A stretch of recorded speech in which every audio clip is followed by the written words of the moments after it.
Ölkənin gündəmini zəbt eləmisiniz. Bəli, müştərilər hamı danışır. Hamı müşteriler de böyle görürsünüz ne güzel uşaqlar. Doğrudan da bizde de hamı sevinir. Ya, eyni hissləri mənim də komandam yaşayır. Mənim fanlarım yaşayır. Hələ siz görərdiniz orada nələr başlayır. Nə gözəlliklər başlayır. Hələ çox şey doğrudan da. Bir onu deyə bilərəm ki, bizim Röya ilə ikinci gün 7. Qasımdakı görüşümüz idi.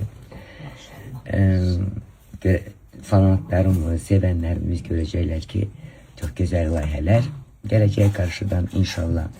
Sadəcə gözləyin canlarım, çox inşallah baş verəcək mütləq. Mehribansınız həmişə gözəl davam eləsin.